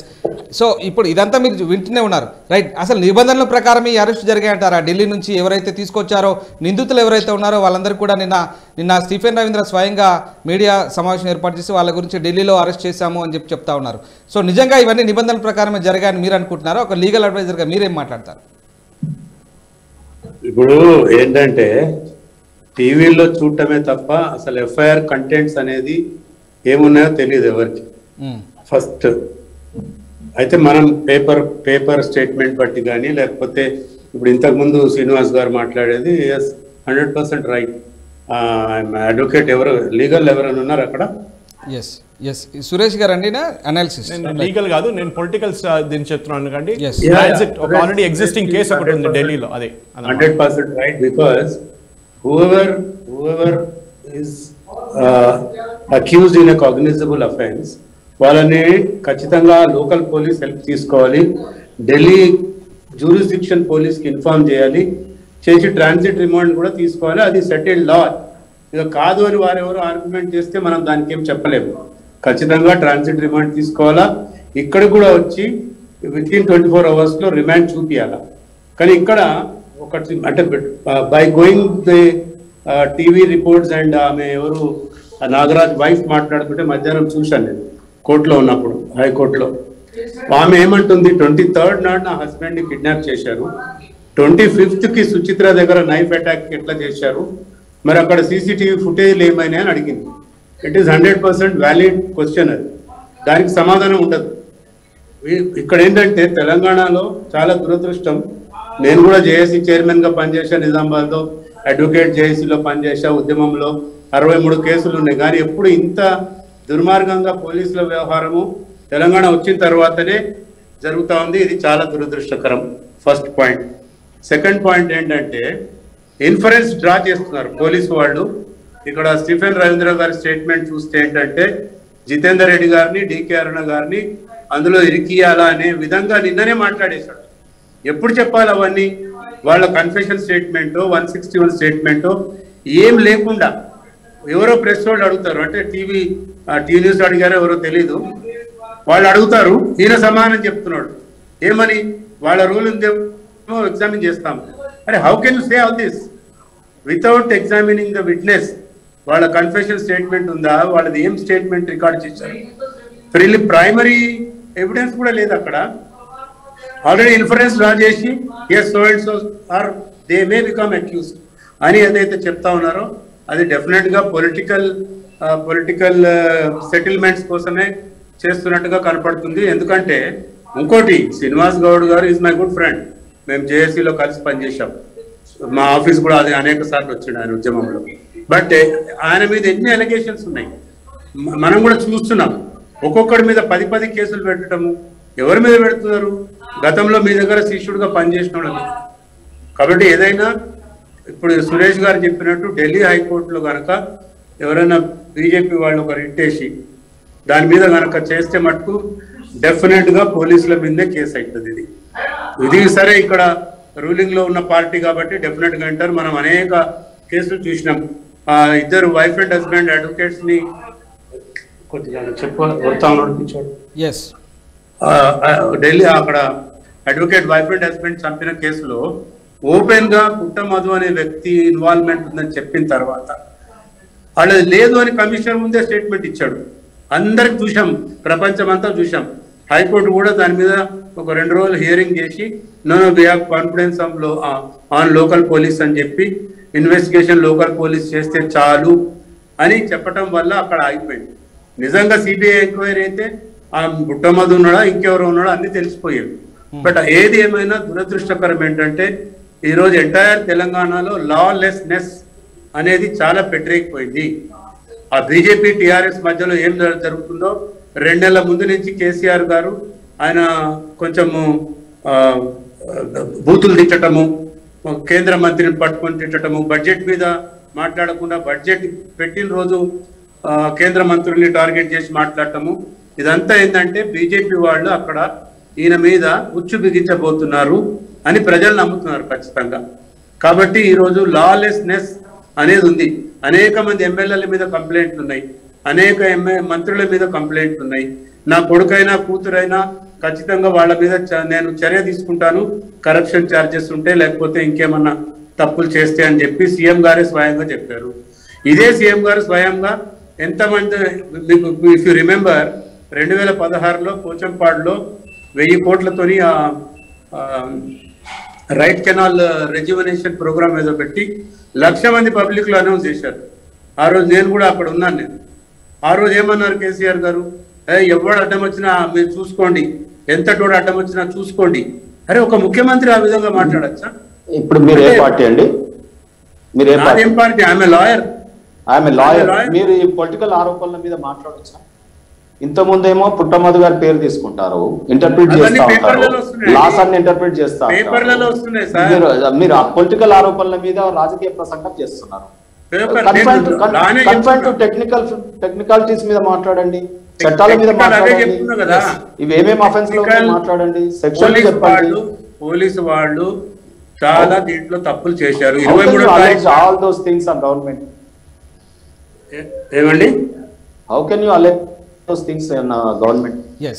No, it is all news coming in the papers. Yeah, news మీద మీరు అనలైజ్ చేయడానికి కూర్చోలేదు కదా. I am not an analyst. Yes, analysis తో సంబంధం లేదు. పోలీసు వాళ్ళు పొలిటిషియన్ ఆల్సో పోలీసులు తప్పు చేశారు. 100% ప్రాజెక్ట్ దాకా పోతుంది. yes సబ్జెక్ట్ లోకి వెళ్దాం. రైట్, సిఎల్ వెంకట్రావు గారు మనతో అందుబాటులో ఉంటారు. వెంకట్రావు గారు నమస్తే. నమస్తే. రైట్, వెంకట్రావు గారు, టీఆర్ఎస్ పార్టీ ఒకటే ఆరోపణ చేస్తుంది, నిజంగా మంత్రి రాజకీయ ఎదుగుదలను ఓర్వలేకే మహబూబ్ నగర్లో ఇలాంటి హత్యా ప్రయత్నాలు కావచ్చు, ఇట్లాంటి రాజకీయాలకు దిగజారుతున్నాయి, దీంట్లో బీజేపీ నేతలకు కూడా ప్రమేయం కూడా ఉందని చెప్పేసి ఆ ఎవిడెన్స్లు కూడా దొరికాయని చెప్పేసి టీఆర్ఎస్ పార్టీ ఆరోపిస్తుంది. మీరేమంటారు? ఇప్పుడు ఇక్కడ దీంట్లో రాఘవేంద్ర రాజు, మున్నూరు రవి వాళ్ళు గతంలో కాంగ్రెస్ పార్టీ అధికారంలో ఉన్నప్పుడు కాంగ్రెస్ పార్టీలో ఉన్నారు. తదుపరి ఆ మధుసూదన రాజు అనే ఆయన శ్రీనివాస్ గౌడ్ చాలా బాగా క్లోజ్ ఫ్రెండ్స్. వీళ్ళందరూ కలిసి ఇప్పుడు ఈ టీం అంతా ఎవరైతే ఇన్వాల్వ్ అయ్యారో వాళ్ళందరూ కలిసి వైన్ షాపులు, బార్లు, రియల్ ఎస్టేట్ వ్యాపారాలు, ఫైనాన్స్ వ్యాపారాలు, రాజకీయాల్లో ఆ మధుసూదన్ రాజు అనే భార్య 2.5 సంవత్సరాలకి చైర్పర్సన్గా ఒప్పుకున్నారు. ఆమె అప్పుడు డికే అరుణ అధికారంలో ఉన్నప్పుడు వాళ్ళు చేశారు. తదుపరి ఇంకో 2.5 సంవత్సరాలు కూడా కొనసాగాలంటే అధికార పార్టీలోకి వచ్చేస్తే సరిపోద్దని చెప్పి వచ్చేసి దాంట్లో ఉన్నారు. వీళ్ళందరూ కలిసి వాళ్ళకి 2017లో అభిప్రాయ భేదాలు వచ్చినాయి. ఈ శ్రీనివాస్ గౌడ్ తమ్ముడు ఉన్నాడు, ఒక ఆయన శ్రీకాంత్ గౌడ్ అని. ఈ శ్రీకాంత్ గౌడ్ ద్వారా శ్రీనివాస్ గౌడ్ ఆయన ఆర్థిక లావాదేవీలు, వ్యాపారాలన్నీ నిర్వహించుకున్నారు. 2017 వరకు అన్ని సుభిక్షంగా జరిగినాయి, చక్కగా కలిసి చేసుకున్నారు. ఆ 2017లో అభిప్రాయ భేదాలు, ఆర్థిక పరమైన అంశాల్లో విభేదాలు వచ్చిన తర్వాత వీళ్ళ వైన్ షాపులు మూంచేయటం, వీళ్ళ ఆర్థికంగా తొక్కేయటం, ఆ 2016లో ఆ రాజులకి ఏదో ఒక ఆధార సంబంధమైన ఒక కాంట్రాక్ట్ వస్తే 6 కోట్లకు సంబంధించిన దాన్ని రాకుండా చేయటం. తర్వాత వీళ్ళ మీద మొత్తం ఆ కుటుంబంలో 4 అన్నదమ్ములు ఉన్నారు. ఆ నాగరాజు అని, ఈ రాఘవేంద్ర రాజు అని, మధుసూదన్ రాజు, ఇంకొక ఆయన 4 రాజులు అన్నదమ్ములే వాళ్ళంతా. వాళ్ళందరినీ కూడా వాళ్ళ మొత్తం తప్పుడు కేసులు 30 కేసులు బనాయించారని, చివరికి వాళ్ళ మీద రేప్ కేసులు, ఎస్సీ ఎస్టీ కేసులు, ఇదంతా కూడా ఇప్పుడు ఆ మున్నూరు రవి అని ఆయన పూర్తిగా ఉద్యమంలో పనిచేశాడు, టీఆర్ఎస్లో ఉన్నాడు, మరి కేటీఆర్తో సన్నిహితంగా ఉన్నాడు. అనేకమైన ఫోటోలు సోషల్ మీడియాలో కూడా వచ్చినాయి. మున్నూరు రవి ఎవరంటే ఒక ఉద్యమకారుడు, ఆయన టీఆర్ఎస్లో క్రియాశీలక పాత్ర. ఇక జితేందర్ రెడ్డి గారు ఆయన చెప్పాడు, అయ్యా రాజకీయ నాయకుడిగా ఉన్నప్పుడు ఏ పార్టీ అయినా కూడా వాళ్ళ జిల్లా నుంచి, నియోజకవర్గం నుంచి వస్తే అన్ని పార్టీలలో ఉంటారు అక్కడ, ఇది సహజం, అది దాంట్లో తప్పు పట్టడానికి వీల్లేదు. ఎందుకంటే మున్నూరు రవి మీద ఇంతవరకు ఎక్కడా కూడా ఎటువంటి నేర చరిత్ర కానీ మహబూబ్ నగర్ లో కానీ ఏమి కేసులు నమోదు కాలేదు. మున్నూరు రవి జితేందర్ రెడ్డి గారికి ఫోన్ చేశాడు, అయ్యా నేను వస్తాను, మీ దగ్గర ఉంటాను, ఉండమన్నాడు. అంతేగాని ఆయన వెనకాల ఎవరున్నారు? డాక్టర్ సార్, ఇప్పుడు ఇది మనం డిబేట్ లో ఉన్నాం సరే. ఇది మీరు అనలిస్ట్ గా ఈ రోజు ఢిల్లీ క్వార్టర్స్ లో ఎవరికైనా ఇస్తారు అంటే, ఇప్పుడు నేను టీఆర్ఎస్ పార్టీ లీడర్ని, నేను ఏ ఎంపీల దగ్గర ఉంటానండి? మా టీఆర్ఎస్ ఎంపీలు లేకపోతేనా, ఇక్కడ తెలంగాణ భవన్ లేకపోతేనా? సో మీరు ఇది కూడా ఆలోచన చేయాలి కదా. రెండవది, వ్యాపార లావాదేవీలు శ్రీనివాస్ గౌడ్ గారితో ఉన్నాయి, అవి ఇప్పుడు చెడిపోయినాయి కాబట్టి ఇప్పుడు అక్రమ కేసులు బనాయించారు. ఇప్పుడు కేసులు నడుస్తుండగా మీరు అక్రమ కేసులని మీరు ఎలా చెప్పగలుగుతారు డాక్టర్ సాబ్? సో ఇక అనలిస్ట్ కనీసం కొంత న్యూట్రాలిటీ అన్నా, లేదంటే కేసుల్ని మీరు ఇంటర్ప్రిట్ చేయడం, సబ్జెక్ట్ని ఇంటర్ప్రిట్ చేయడం, ఇది భావ్యం కాదు కదా. ప్రభుత్వం మీద మీరు అలర్ట్ చేయడం, ఒక కేంద్ర ఆయన ఒక క్యాబినెట్ మంత్రిగా ఉన్నారు, వారికి ఇప్పుడు ఇవన్నీ కేసులు చేసుకొని మీదేసుకునే అవసరం ఉందంటారా? ఒక క్యాబినెట్ మంత్రిగా ఉన్నవారు ఇటువంటి చేస్తారా? సో అందులో అతను ఉద్యమకారుడు, శ్రీనివాస్ గౌడ్ గారు ఉద్యమకారుడు, ఒక బీసీల నాయకుడు, ఈ రోజు ఒక జేఏసీ ఉద్యోగస్తులకు నాయకుడిగా ఉన్నవారు. వారు కొంత సచ్చీలత ఉంటే కదా ఇప్పుడు ఒక కమిషనర్ గా పనిచేశారు, వారు వ్యాపార లావాదేవీలు ఎప్పుడు చేసినారు? అతను గ్రూప్ 1 ఆఫీసర్ కదా. సో ఆ రకంగా మనం ఇప్పుడే అక్రమ శ్రీనివాస్ గారు, వెంకట్రావు గారు ఒక నిమిషం మనకు గువ్వల బాలరాజు గారు ఎమ్మెల్యే, అచ్చంపేట ఎమ్మెల్యే గువ్వల బాలరాజు గారు ఫోన్ లైన్ లో. వెంకట్రావు గారు ఒక్క నిమిషం వెంకట్రావు గారు ప్లీజ్. ఎస్ వెంకట్రావు గారు, గువ్వల బాలరాజు అచ్చంపేట ఎమ్మెల్యే మనకు ఫోన్ లైన్ లో సిద్ధంగా ఉన్నారు. బాలరాజు గారు నమస్తే అండి. ఎస్ బాలరాజు గారు ఎస్ నమస్తే అండి. బాలరాజు గారు, మొత్తం మీద మహబూబ్ నగర్ లో మంత్రి అవినీతి ఆరోపణలు, మంత్రి కబ్జా ఆరోపణలు బయట పెడుతున్నందుకే ఇట్లాంటి రివర్స్ కేసులు బనాయిస్తున్నారు. సానుభూతి కోసమే కేవలం ఇట్లాంటి ప్రయత్నాలు చేస్తున్నారు. హత్యాకోణం ఇవన్నీ కుట్ర కేసులన్నీ కూడా బనాయిస్తున్నారంటూ బీజేపీ నేతలు ఆరోపిస్తున్నారు. మీరేమంటారు? అక్కడ డిబేట్ లో ఎవరున్నారో నాకైతే తెలియదు, కానీ మీరు మీ పేరు? రామదాస్ అండి. రామదాస్ గారు, అక్కడ డిబేట్ లో ఎవరెవరు ఉన్నారు? మన తాడూరు శ్రీనివాస్ గారు ఉన్నారు, అయోధ్య రెడ్డి గారు ఉన్నారు, లీగల్ ఎక్స్పర్ట్ ఉన్నారు ఇక్కడ. Yes okay. అయితే ఇప్పుడు ఒకవేళ మేము పాలిటీషియన్స్ లేదంటే పబ్లిక్ రిప్రజెంటేటివ్స్ ఏమైనా ఉండొచ్చు, ఈశ్వర్ రవీంద్ర గారు ఒక బాధ్యతాయుతమైనటువంటి హోదాలో ఉన్నటువంటి సిపి గారు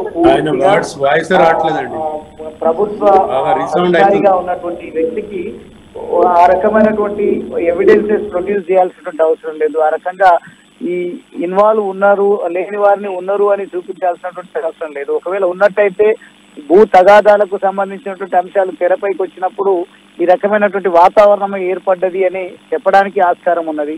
ఈరోజు కోణం ఏదైనా ఉండొచ్చు, ఆస్తుల తగాదాలా లేదంటే ఈ రకమైనటువంటి ఏదైనా మీరు చేస్తున్నటువంటి ఆరోపణలా, అది పక్కన పెడితే దీనికి సంబంధించి పోలీస్ అధికారులు ఒక పూర్తి స్థాయి దృష్టి కేంద్రీకరించి దీనిపైన కేసును ఛేదించేటువంటి ప్రయత్నం వాళ్ళు చేస్తా ఉన్నారు. ఇప్పుడు తాత్కాలికంగా ఇప్పటి వరకు అయితే మాత్రం వీళ్ళు హత్యకు కుట్ర పన్నెండు అని, హత్య కుట్రలో భాగస్వాములైనటువంటి వారిని అందరినీ కూడా ప్రొడ్యూస్ చేయడం జరిగింది, వారి వివరాలను వెల్లడించడం జరిగింది మీడియాకు.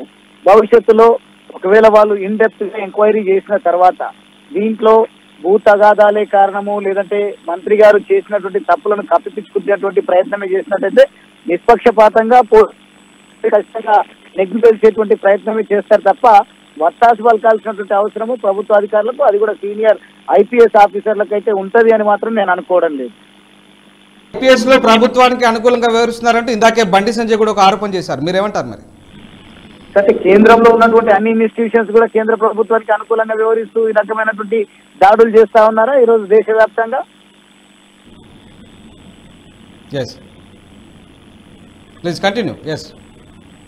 చెప్పండి. ఇప్పుడు కేంద్ర ప్రభుత్వం కొంతమంది పైన వచ్చినటువంటి ఆరోపణలు వాటిని నివృత్తి చేయకుండా వాళ్ళని పార్టీలో చేసుకుంటున్నారు. అంటే వాళ్ళ ఆధీనంలో ఈ ఇన్స్టిట్యూషన్స్ ఉన్నాయి కాబట్టి ఎన్ని నేరాలకు పాల్పడ్డా, ఎన్ని ఆర్థిక నేరాలకు పాల్పడ్డా వాళ్ళని చేసుకుంటున్నారంటే వాళ్ళకు కేంద్రంలో ఉన్నటువంటి కేంద్ర ప్రభుత్వానికి ఈ ఇన్స్టిట్యూషన్స్ అన్ని కూడా మద్దతుగా నిలబడుతున్నాయా, వాళ్ళకు వత్తాసు పలుకుతున్నాయని భావించొచ్చా? అదే బీజేపీ ఆరోపిస్తుంది, బీజేపీ సూటిగా ఆరోపిస్తుంది ఐపీఎస్ లను అట్లా అంతకంటే సూటిగా ఆరోపిస్తా ఉన్న రామదాస్ గారు. కేంద్ర ప్రభుత్వము సీఎం రమేష్ గారిని, సుజనా చౌదరి గారిని, ఈ మధ్య కాలంలో వచ్చినటువంటి ఆరోపణలు ఈటెల రాజేందర్ గారిని, వారందరూ కూడా వారిపైన వచ్చినటువంటి ఆరోపణలు వారిని నిగుదేశడానికి ఇష్టం లేక పార్టీలో చేరినందుకు వారి తప్పులను కప్పిపుచ్చుకొని ఈరోజు వాళ్ళకు మద్దతుగా కేంద్ర ప్రభుత్వము ఈ ఇన్స్టిట్యూషన్స్ అన్నింటినీ కూడా లోపరుచుకొని మద్దతు పలుకుతున్నట్టుగా భావించాలా? అదే అంటే మా నేతల పరువు తీసే ప్రయత్నం చేస్తున్నారు. ఒక మహిళను చూడకుండా కూడా ఇందులో డీకేఆర్ని లాగుతున్నారు, అట్లాగే జితేందర్ రెడ్డిని లాగుతున్నారు. కేవలం ఒక సామాజిక బాధ్యతగా ఆర్టీఐ ద్వారా ఇవన్నీ బయట తీసినందుకే మా బీజేపీ కార్యకర్తలను కూడా ఈ కుట్ర కోణంలో ఇరికించే ప్రయత్నం చేస్తున్నారు. మంత్రులుగా చూడాలి తప్ప దీంట్లో మహిళ అని, ఎస్సీ అని, బీసీ అని, ఓసీ అని చూడాల్సినటువంటి అవసరం లేదు. ఇప్పుడు కేంద్రం ఒకవేళ వాళ్ళ ఇన్స్టిట్యూషన్స్ ను ఉన్నట్టు కేంద్రంలో ఉన్నటువంటి ఇన్స్టిట్యూషన్స్ ఏవైతే ఉన్నాయో వాటన్నింటినీ కూడా లోపరుచుకొని వాళ్ళ కేంద్ర ప్రభుత్వ ఆదేశాల మేరకే ఇన్స్టిట్యూషన్స్ పనిచేస్తున్నాయని అనుకోవాలా. అట్లయితే మేము కూడా నిజంగా ఒప్పుకోవడానికి ఆస్కారం ఉంటుంది. ఇక్కడ సిపిఎన్ రవీంద్ర గారు, సిపి గారు కానీ ఇతర అధికారులు కానీ మేము చెప్పినట్టుగా నడుచుకుంటున్నారు అని ప్రజలు కూడా భావించడానికి ఆస్కారం ఉంటుంది. రైట్ బాలాజీ గారు, మరి ఇదంతా జరుగుతుంది, పోలీసులు వాళ్ళ పని వాళ్ళు చేసుకుంటున్నారు, ఇటు రాజకీయంగా ప్రత్యారోపణలు ఆరోపణలు జరుగుతున్నాయి. బట్ ఇక్కడ ఒకటే, ఇక్కడ వీళ్ళు ఏమంటున్నారు, మా నేతల ఇళ్లపై రాళ్ల దాడి చేయాల్సినంత అవసరం ఏమొచ్చింది అంటున్నారు బీజేపీ వాళ్ళు. ఒకవేళ రాళ్ల దాడి చేసే వాళ్ళు ఎవరున్నాను ఉంటే వాళ్ళపైన కేసులు బనాయించాలి. ఒక కేసు దానిపైన ఎంక్వైరీ నడుస్తున్నప్పుడు ఒకవేళ ఎవరైనా వాళ్ళపైన దాడులు చేసినట్టుంటే అవి నిజమే అయితే వాళ్ళపైన కూడా కేసులు బనాయించాల్సిందే. ఒకరిపైన ఒకరు దాడులు చేసుకోవడానికి కాదు కదా ఇవి చట్టాలు ఉన్నాయి.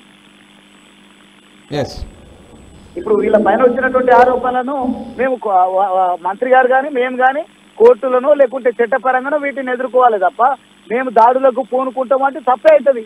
నేను ఒక ప్రజాప్రతినిధిగా, ఒక అధికార పార్టీ శాసనసభ్యుడిగా మా మంత్రి గారికి మద్దతుగా నిలబడుతూనే మా మంత్రి అనుచరులు ఒకవేళ దాడి చేసినట్టయితే దాన్ని ఖచ్చితంగా నేను కూడా ఖండిస్తున్నా. అది దాడి చేసినటువంటి దాంట్లో మా మంత్రి గారికి అనుచరులు ఉన్నారా, లేదంటే దీంట్లో ఇంకెవరైనా దుండగులు చొచ్చి దీన్ని కావాలని పెద్దగా చేసే ప్రయత్నం చేసి బీజేపీ పార్టీ నాయకుల ఇళ్లపైన దాడులు చేస్తా ఉన్నారా, దీనిపైన కూడా ప్రభుత్వం విచారణ చేయాలి. పోలీసు అధికారులు కూడా పూర్తి స్థాయి ఎంక్వైరీ దృష్టి సారించి అటువంటి వాళ్ళపైన కేసులు బనాయించాలి. దాడికి ఎదురు దాడి చేయడానికి కాదు కదా ఈ వ్యవస్థ. రైట్ బాలాజీ గారు, ఒక విషయం సూటిగా చెప్పండి, మరి జిల్లాలో నిజంగా బీజేపీకి సంబంధించినటువంటి పెద్ద నేతలు ఎవరైతే ఉన్నారో, జాతీయ స్థాయిలో ఉన్న నేతలు ఉన్నారో, వీళ్ళంతా కూడా నిజంగా శ్రీనివాస్ గౌడ్ను రాజకీయంగా ఎదగకుండా అనగదొక్కేందుకే ఈ కుట్రలు చేస్తున్నారని చెప్పేసి మీరు కూడా అదే ఆరోపణ కట్టుబడినారా? మీ పర్సనల్ ఒపీనియన్ ఏంటి? డెఫినెట్ గా నేనైతే భావిస్తా ఉన్నా. ఎందుకంటే ఒక మంత్రిగా పనిచేస్తున్నటువంటి వ్యక్తి పైన నిజంగా సుపారీ ఇచ్చి ఈ రకంగా చేస్తున్నారా లేరా అనే దానికి నిజంగా వాళ్ళు వ్యవహరిస్తున్న తీరును బట్టి నిజంగా ఇచ్చినట్టుగానే నేను భావిస్తా ఉన్నా, వాళ్ళు కుట్ర చేసినట్టుగానే భావిస్తా ఉన్నా. ఎందుకంటే బీజేపీ కార్యకర్తలు కానప్పుడు ఢిల్లీలో జితేందర్ రెడ్డి గారి ఇంట్లో సెక్యూరిటీ ఏమంటారు వంట మనిషి ఇంట్లో వాళ్ళు సేద తీరడము, వాళ్ళు అక్కడ షెల్టర్ తీసుకోవడము, పార్టీ కార్యకర్తలు కానప్పటికీ వాళ్ళకు ఆ రకమైనటువంటి అవకాశాలు సౌకర్యాలు కల్పిస్తున్నారు అంటే దీన్ని ఏ కోణంలో మీరు కూడా చూస్తారో రామదాస్ గారు, మీరు కూడా వీలైతే ఎక్స్ప్లెయిన్ చేయండి, దీన్ని ఎట్లా మనం ట్రీట్ చేసి ఏ రకంగా రిసీవ్ చేసుకోవచ్చు దీన్ని. Yes, thank you very much Balaji garu. Right, Ayodhya Reddy గారు వింటున్నా ఉన్నారు, అన్ని బీజేపీ టీఆర్ఎస్ ఆరోపణలు ప్రత్యారోపణలు చేసుకుంటాయి మొత్తం మీద. సో మరి దీన్ని ఎట్లా చూస్తారు మీరు? నిజంగా జిల్లాలో మరి నిజంగా మంత్రి శ్రీనివాస్ గౌడ్ను అనగదొక్కేందుకు రాజకీయంగా ఒక బీసీ కాదు, ఎస్సీ ఎస్టీ కాదు, ఇక్కడ కులాలతో సంబంధం లేదు, కేసులు అనేవి చాలా టెక్నికల్ ఎవిడెన్స్తోనే ముందుకెళ్తాయి, పోలీసులు తమ పని తాము చేసుకోబోతున్నారని చెప్పేసి ఇరు పార్టీలు కూడా అంటున్నాయి. సో మీరేమంటారు కాంగ్రెస్ పార్టీగా? ముందు కూడా చెప్తున్నాను, తెలంగాణ రాష్ట్రం ఏర్పడిన తర్వాత మన శాంతి భద్రతలకు సామరస్యానికి పర్యాయపదంగా మార్చడానికి మేము ఆశించాం. కానీ తెలంగాణ రాష్ట్రాన్ని ఒక బీహార్ రాష్ట్రంగా మార్చడానికి కేసీఆర్ సర్వశక్తులు ఉడుతున్నట్టు కనపడుతున్నది. ఇవాళ ఒకటి రెండు కాదు, మొదటి నుంచి ఎప్పుడు మనం తెలంగాణ రాష్ట్రం ఏర్పాటైన తర్వాత ఆడపిల్లల వైపు కన్నెత్తి చూస్తే కన్నుగుడ్లు వీకేస్తా అన్నాడు.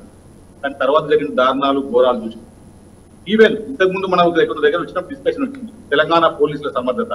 అరెస్టు చేయని వ్యక్తిని అరెస్టు చేసినట్టుగా చూపించి, అదే మన మలక్పేటలో ఒక చిన్నారి మీద అత్యాచారం జరిగితే చర్యలు తీసుకోకుండానే చర్యలు తీసుకున్నట్టుగా వాళ్ళు మంత్రి కేటీఆర్ గారు ట్విట్టర్ లో చూసినాం. తర్వాత గంట 2 గంటలకు మళ్ళా మనం కరెక్షన్ చేసుకున్నది చూసినాం, నవ్వుల పాలైంది కూడా చూసినాం.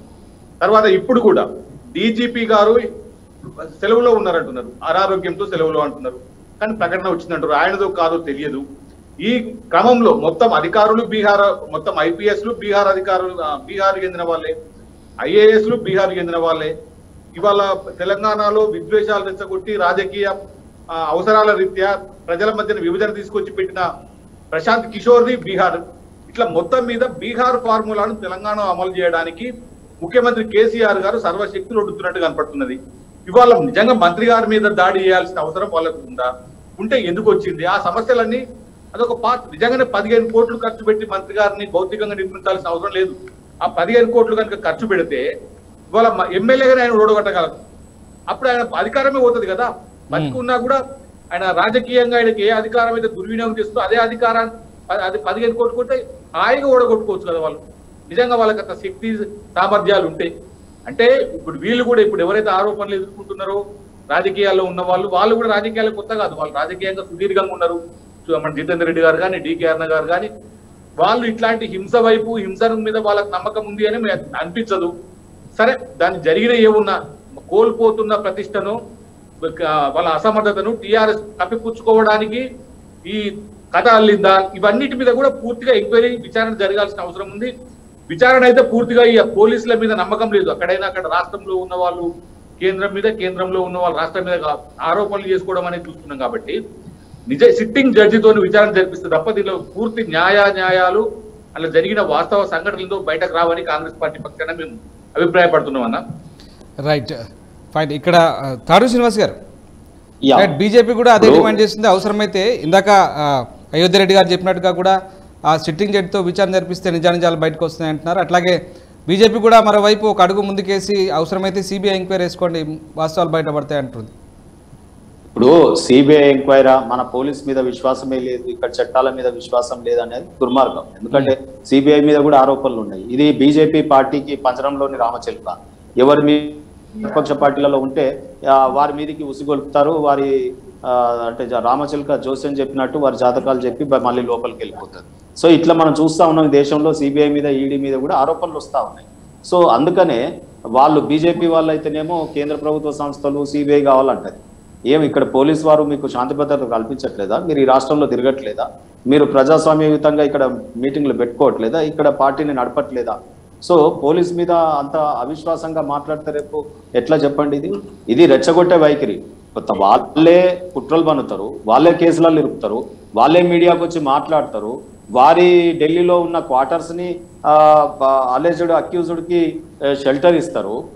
సో ఇవన్నీ కూడా ఇట్లా చేస్తూ పైగా వాళ్ళ మీద వాళ్ళు రాళ్ల దాడి చేసుకోవడము. మనం చూసాం రాజాసింగ్ ఎమ్మెల్యే తన రాయితో తనే తల బద్దలు కొట్టుకుంటాడు. రాజాసింగ్ను మనం చూడలే, మొన్ననే కరీంనగర్ లో ఏం జరిగింది. సో కూడా బీజేపీ అంటే ఇప్పుడు జితేందర్ రెడ్డి ఇంటి పైన కానీ డీకే అన్న ఇంటి పైన కానీ దాడి జరిగిందంతా కూడా వాళ్ళే స్వయంగా చేసుకొని ఇదంతా ఒక స్టోరీ వెళ్తున్నారంటారా మీరు? వాళ్ళే స్వయంగా వాళ్ళ కార్యకర్తలే వాళ్ళ ఇంటి పైన కార్ల పైన దాడి చేసి డెఫినెట్ గా అదే జరుగుతుంది కదా. ఎందుకంటే వీళ్ళకి అలవాటు. మీరు చూసినారు ఇటుక రాయితో రాజాసింగ్ గారు రాయితో తలగొద్దుకుంటుంటే క్లియర్ గా మీరే మీడియానే కదా బయట పెట్టింది. మీడియానే కదా, మేమేమన్నా బయట వాళ్ళకి అంత అవసరం ఏమొచ్చిందండి? అంటే వాస్తవానికి నిజంగా మరి వాళ్ళకు జాతీయ స్థాయిలో మేము పోరాడుతున్నాం, ఈ ప్రభుత్వం మీద మేము ఏమో కొట్లాడుతున్నాం. అరే సమస్యల మీద రండి, సంక్షేమ అభివృద్ధి మీద మీరు చర్చలు చేయండి.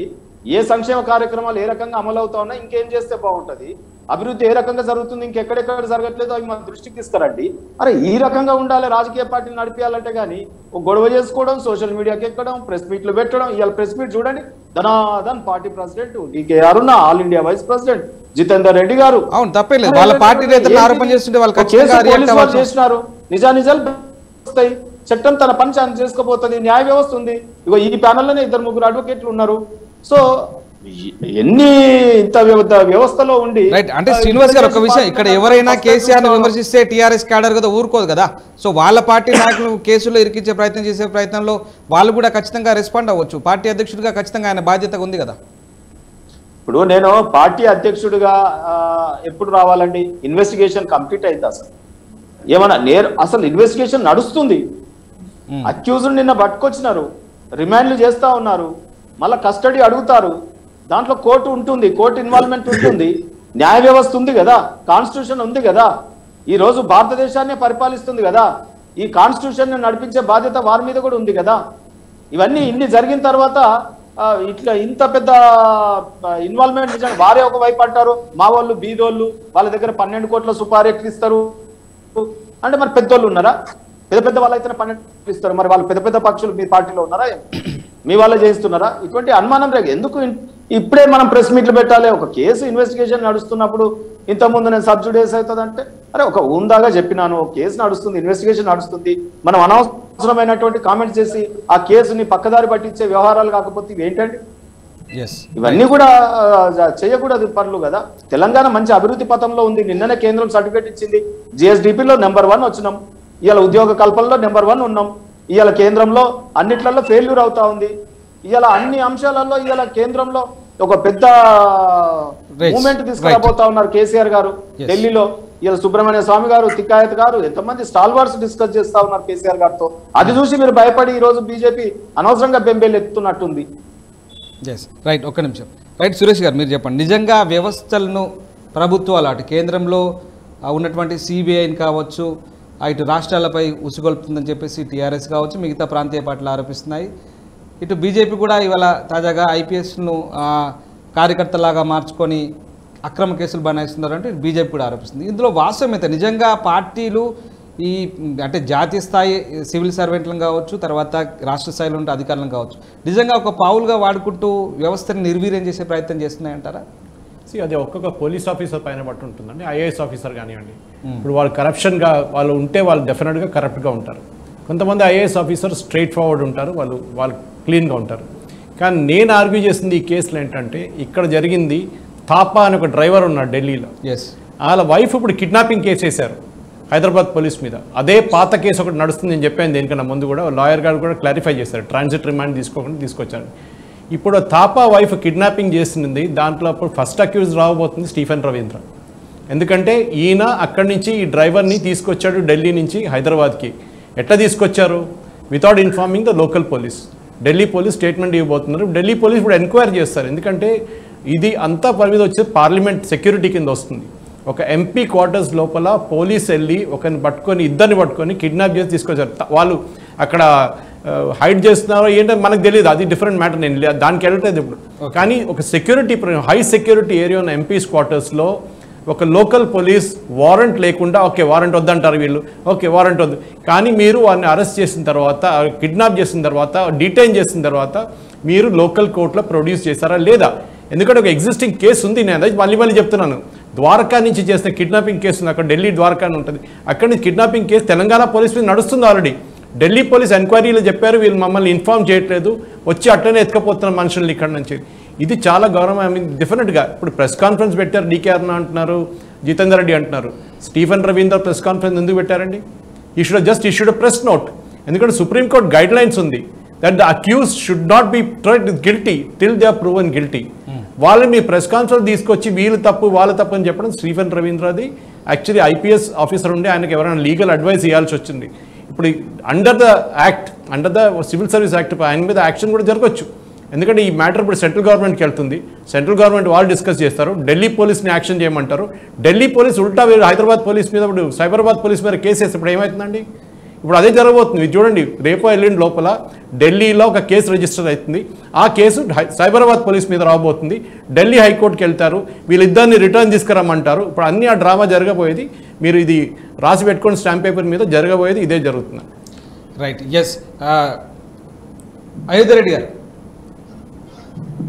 ఎస్ యాక్చువల్గా ఇదంతా కూడా శ్రీనివాస్ గౌడ్ ఎప్పుడైతే ఎన్నికల అఫిడవిట్ను ట్యాంపరింగ్ చేశారంటూ అప్పటి నుంచే ఎన్నికల సంఘానికి ఫిర్యాదు చేశారు. అప్పటి నుంచే ఈ కుట్ర, ఈ గొడవలన్నీ కూడా ఇవన్నీ అక్కడి నుంచే స్టార్ట్ అయ్యాయి. అసలు అక్కడి నుంచే మంత్రికి ఏదైతే వ్యతిరేకంగా అప్పటి నుంచి ఆరోపణ చేస్తున్నారో అప్పటి నుంచే ఆయన తిరిగి వీళ్ళపై కొంత కక్ష సాధింపు ధోరణి, తర్వాత వాళ్ళు ఇట్లా ఆర్టీఐని ఆశ్రయించడం, ఇదంతా కూడా ఇట్లా ఒక సైకిల్ లాగా ఫామ్ అయ్యి ఇంత పెద్దగా అయిందని చెప్పేసి అక్కడ జరుగుతున్నట్టు వాదన. నిజంగా ఇందులో వాస్తవం ఎంత అంటే కాంగ్రెస్ పార్టీగా మీరు అంటే బయట బీజేపీ కావచ్చు, అటు టీఆర్ఎస్ ఇతర పార్టీగా మీరు నిజంగా దీంట్లో వాస్తవం ఎంత అని అనుకుంటున్నారు మీరు? ఎస్ అయోధ్య రెడ్డి గారు.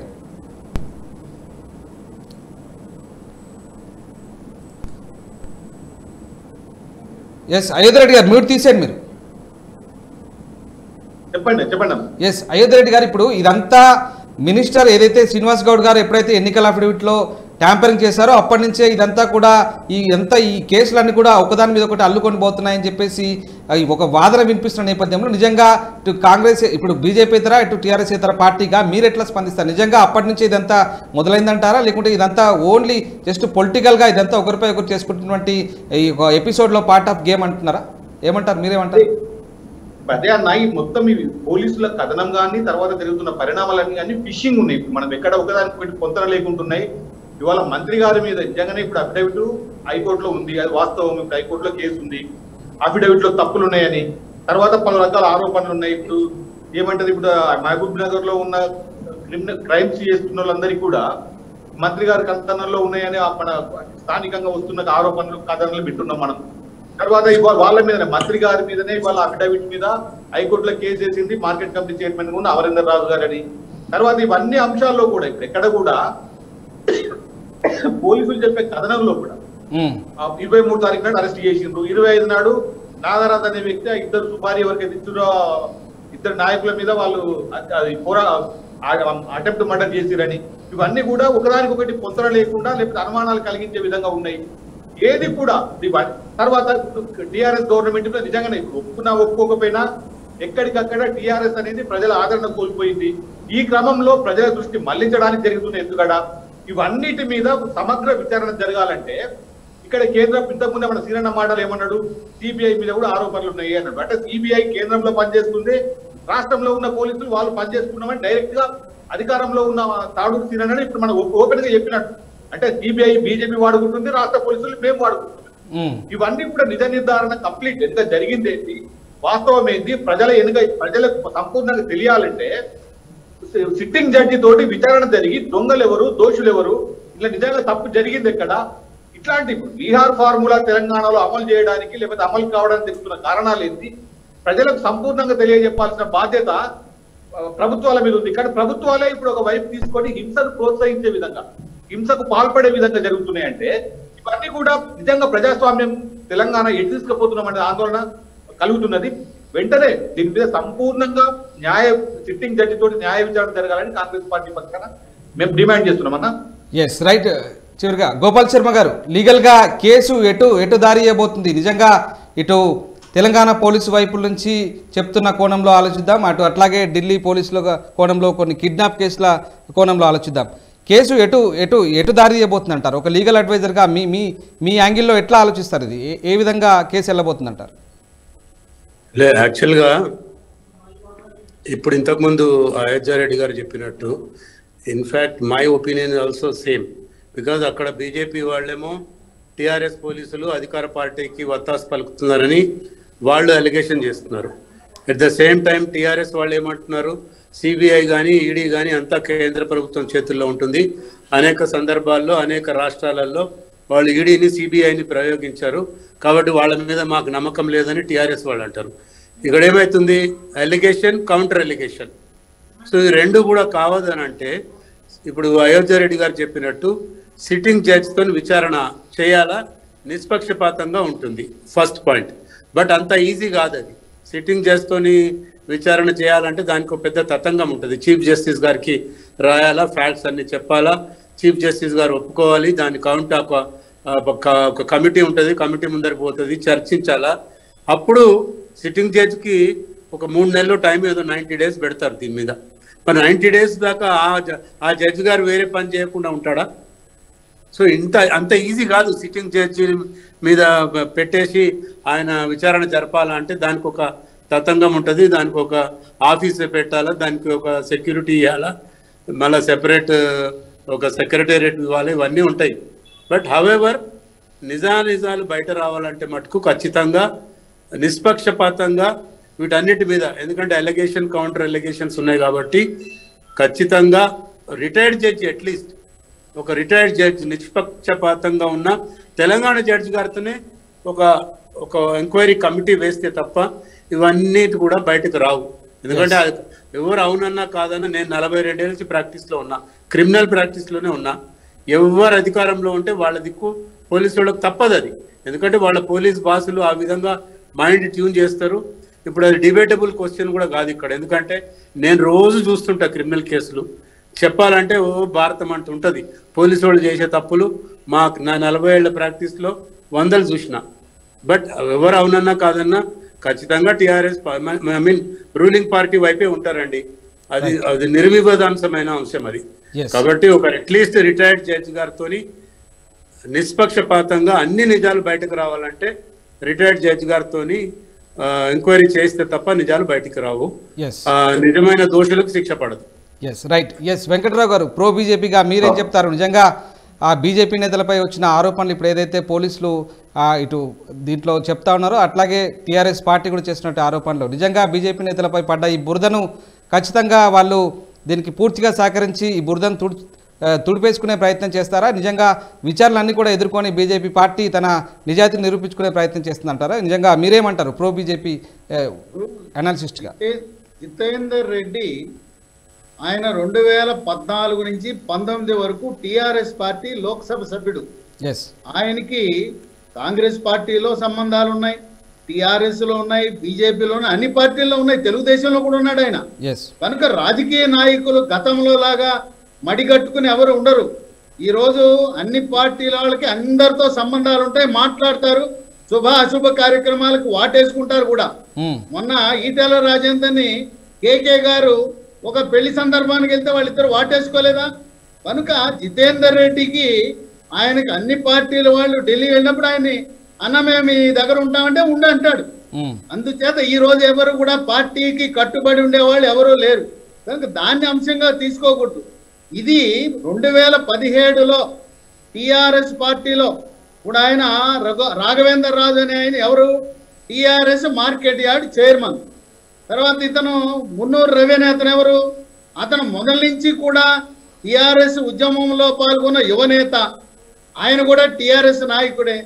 తర్వాత ఆ మధుసూదన్ రాజు వారిని 5 సంవత్సరాలు కొనసాగించాలని ఒడంబడికను కూడా కాదని 2.5 సంవత్సరాల తర్వాత కాంగ్రెస్ పార్టీ నుంచి జంపేసి టిఆర్ఎస్ లో చేరాడు. కనుక దీనికి కుట్ర పన్నిన వాళ్ళు ఈ ఒక్క తాపా మినహాయించి మిగతా వాళ్ళందరూ కూడా టిఆర్ఎస్ పార్టీతో సంబంధం ఉన్నవాళ్ళే. అయితే టిఆర్ఎస్ పార్టీ పుట్టక ముందు వాళ్ళు తెలుగుదేశంలోనో కాంగ్రెస్ లోనో ఉండటం, తద్వారా ఆ జితేందర్ రెడ్డికి డీకే అరుణ్కు సంబంధాలు ఉండొచ్చు. ఎందుకంటే మహబూబ్ నగర్ జిల్లాలో ఒకప్పుడు 2 పార్టీలు ఉన్నాయి, 2001 ముందు 2 పార్టీలు ఉన్నాయి, అయితే తెలుగుదేశం లేదా కాంగ్రెస్. కనుక ఈ ఉన్న వ్యక్తులలో డీకే అరుణ్కు పరిచయాలు ఉన్నవాళ్ళు జితేందర్ రెడ్డికి పరిచయం ఉన్నంత మాత్రాన ఆయన ఒప్పుకున్నాడు. ఈరోజు మనకి ఈరోజు కన్ఫెషన్లో ఏం చెప్పాడు రాఘవేంద్ర రాజు, నేనే కుట్రదారుని, నన్ను శ్రీనివాస్ గౌడ్ అనగదొక్కుతున్నాడు, ఆర్థికంగా పతనం చేస్తున్నాడు, నా మీద అక్రమ కేసులు బనాయిస్తున్నాడు, కనుక నేనే కుట్ర పన్నాను అంటున్నాడు. ఆ రాఘవేంద్ర రాజు ఎవరు, టిఆర్ఎస్ పార్టీ అధికారికంగా మార్కెట్ యార్డ్ వెంకట్రావు గారు ఇక్కడ చివరిగా క్లుప్తంగా కన్క్లూడ్ చేయండి. బీజేపీ నేతలు ఏ విధంగా మరి వాళ్ళ నిజాయితీని ఖచ్చితంగా తమ ప్రమేయం లేదని నిరూపించుకోవాల్సిన అవసరం ఉంది ఇక్కడ. క్లుప్తంగా కన్క్లూడ్ చేయండి వెంకట్రావు గారు. బీజేపీ నేతలకు ఏదైతే ఇప్పుడు ఈ ఆరోపణలు వస్తున్నాయో ఆ ప్రమేయం తమకు లేదంటూ ఏ విధంగా ప్రూవ్ చేసుకోవాల్సిన అవసరం ఉంది ఇక్కడ. ఇప్పుడు జితేందర్ రెడ్డి అతను షెల్టర్ ఇచ్చాడంటే ఆయన 3 పార్టీలు, తెలుగుదేశం వాళ్ళు వెళ్ళినా, కాంగ్రెస్ వాళ్ళు వెళ్ళినా, టిఆర్ఎస్ వాళ్ళు వెళ్ళినా, ఎవరు వెళ్ళినా ఆయన షెల్టర్, ఆ జిల్లా నుంచి ఎవరు వెళ్ళినా అన్న ఉంటానంటే ఉండనిస్తాడు. ఆయన ఏముంది బయట ఉండే ఆ సర్వెంట్ క్వార్టర్ ఇస్తాడు. ఆయన బంగ్లాలోకి ఏం రానివ్వలేదు, సర్వెంట్ క్వార్టర్ ఇచ్చాడు. తర్వాత తాపా డ్రైవరు, ఆ నిన్నగాక మొన్న వచ్చిన నేపాలీయుడు, అసలు వ్యక్తి అక్కడ పిఏ రాజు అని ఉన్నాడు. ఒకవేళ తేవాలంటే ఆ వ్యక్తిగత సహాయకుడైన రాజుని తీసుకురావాలి, కానీ ఆ తాపాకేం సంబంధం అని. నేపాలీ వాడికి ఏమి తెలియదు, వాడికి భాష రాదు, వీడు ఎక్కడి నుంచో తెలియదు, వాడికి మహబూబ్ నగర్ అంటే తెలియదు, ఏమి తెలియదు. కనుక వాళ్ళు బహుశా ఈ తెలంగాణ పోలీసులు, సైబరాబాద్ పోలీసులు ఎత్తుకొచ్చేటప్పుడు తాపానే రాజు అని అనుకుని ఆ తాపాన్ని ఎత్తుకొచ్చాను. తాపా నేపాలీ వాడైతే ముఖం చూడగానే తెలిసిపోతుంది కదా, వాడిని పట్టుకురావడం ఏంటి, వాడికి ఏం సంబంధం? ఈ మధ్య కాలంలో డ్రైవర్గా చేరాడు, వాడేం కుట్రమనుతాడు? పిఏ రాజుని అడిగారు, మన వాళ్ళు ఆ నేపాలీ భాషలో ఏం మాట్లాడతారు? కనుక ఈ డీకేఆర్ని, జితేందర్ రెడ్డిని దీంట్లో లాగటం, లేదా పత్రికా సమావేశంలో ఆయన స్టీఫెన్ రవీంద్ర దాన్ని స్పందించడం, ఆయనలో అక్కడ అడిగారు ఎక్కడైనా డబ్బుల విషయం ఎక్కడైనా మీకు బయటపడిందా అంటే దాన్నేమో సమాధానం చెప్పలేదు. ఆయన అవసరమైతే జితేందర్ రెడ్డిని, డీకేఆర్ను కూడా మేము ఇంట్రాగేషన్ చేస్తాం, చట్టబద్ధంగా ఏదో చేస్తామని మాట్లాడటం అంటే ఆయన పరిధిని దాటినట్టుంది. ఇంకొకటి ఏంటంటే మనము అధికార వ్యవస్థలను, న్యాయ వ్యవస్థలను నిందించకూడదు. అయితే ఒక విషయం ఏంటంటే ఇప్పుడు డీజీపీ మహేందర్ రెడ్డి గారు ఉన్నారు, ఆయన మీద ఏం ఆరోపణలు లేవు.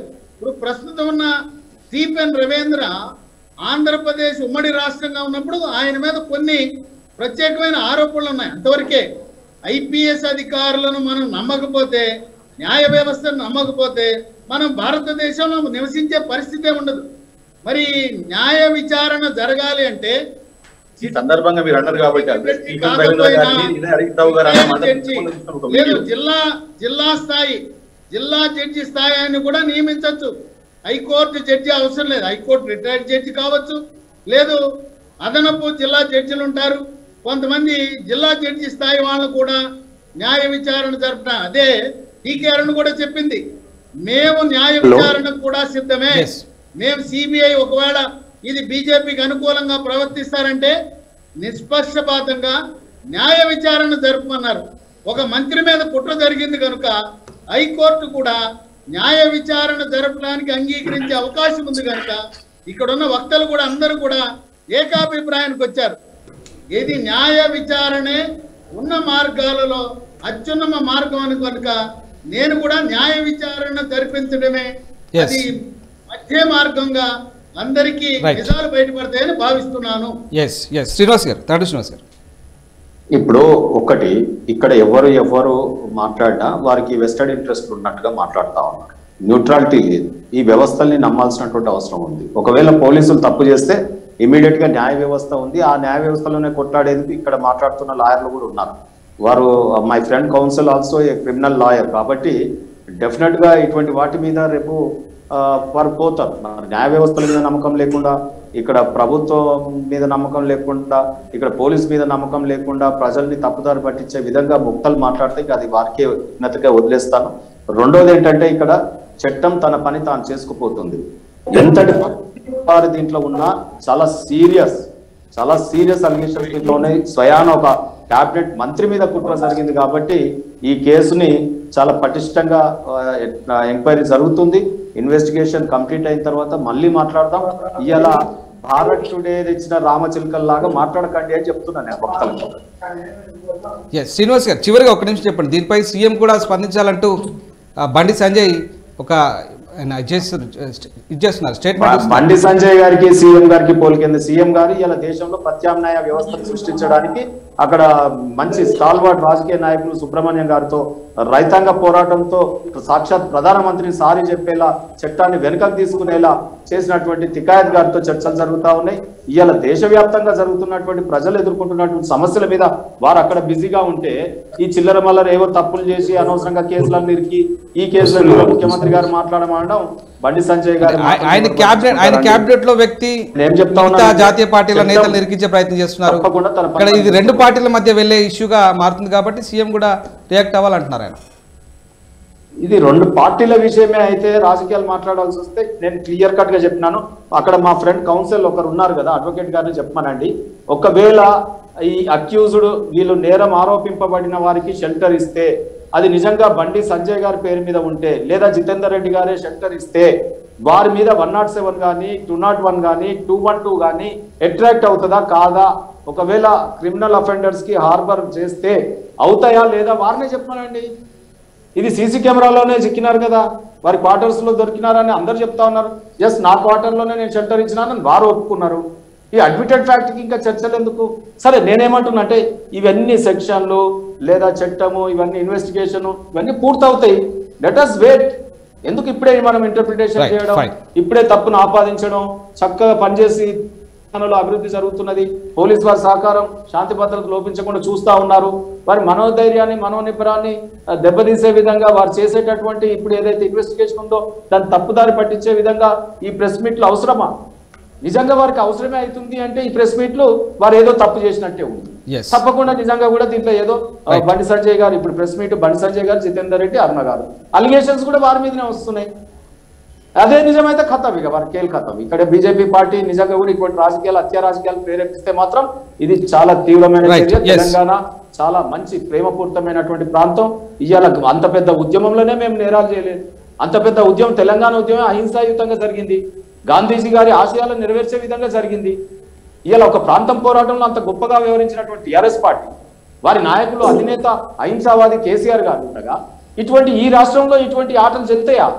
బీజేపీ చేస్తున్నటువంటి ఇటువంటి కుట్రలు చెల్తాయా? వారు దీనికి పనిష్మెంట్ ఒకవేళ వారు ఉంటే తప్పకుండా శ్రీనివాస్ గారు, అట్లాగే అయోధ్య రెడ్డి గారు, సిఎల్ వెంకట్రావు గారు, శర్మ గారు, అట్లాగే సురేష్ గారు, థ్యాంక్ యూ వెరీ మచ్ చర్చలో పాల్గొన్నందుకు. ఏదేమైనప్పుడు కూడా మొత్తం పైన అయితే కేసులు పోలీసులు తమదైన స్టైల్లో విచారణ జరిపిస్తున్నారు. టెక్నికల్ ఎవిడెన్స్ దొరికాయని చెప్పేసి పోలీసులు ఓవైపు చెప్తా ఉన్నారు. మరోవైపు మిగతా ఏదైతే విచారణ దాన్ని వాళ్ళదైన పంథాలో ఖచ్చితంగా విచారణ కొనసాగిస్తామని చెప్పేసి పోలీసు చెప్తా ఉన్నారు. మరోవైపు ఇటు బీజేపీ కావచ్చు, అటు టీఆర్ఎస్ కావచ్చు, పరస్పర ఆరోపణలు ప్రత్యారోపణలు అయితే చేసుకుంటున్నాయి. మిగతా విషయాలన్నీ కూడా రేపు జరగబోయేటువంటి విచారణలో వెల్లడయ్యే అవకాశాలు ఉంది. 15 కోట్లు సుపారిచ్చి ఖచ్చితంగా మంత్రిని హత్య చేయాల్సిన అవసరం ఏమొచ్చిందని కూడా కొంత బయట నుంచి వాదన వినిపిస్తున్నప్పటికీ కూడా ఖచ్చితంగా దీనికి తగ్గ ఆధారాలని చెప్పేసి పోలీసులు ఇక్కడ నిందితుల్ని ప్రవేశపెట్టిన నేపథ్యంలో ఖచ్చితంగా ఈ విషయంపై కొంత ఆసక్తి అయితే నెలకొంది. విచారణలో మిగతా విషయాలు అయితే వెల్లడయ్యే అవకాశాలు అయితే కనబడుతున్నాయి. ఏదేమైనప్పుడు కూడా తెలంగాణలో ఇటువంటి హత్య రాజకీయాలు అయితే ఇప్పటికీ జరగలేదు, కానీ ముందు కూడా జరగొద్దని ఆశిస్తాం. ఎందుకంటే మిగతా పార్టీల ఆరోపిస్తున్నట్టుగా బీహార్ తరహా రాజకీయాలు కూడా తెలంగాణలో ప్రవేశించొద్దు, చాలా ఖచ్చితంగా నిజంగా శాంతియుత వాతావరణంలో తెలంగాణ ఒక అభివృద్ధి పదంలో నడవాల్సిన అవసరం ఉందని చెప్పేసి విశ్లేషకులు కూడా అభిప్రాయపడుతున్న పరిస్థితి. ఇది ఇవాళ చర్చా కార్యక్రమం. నమస్తే.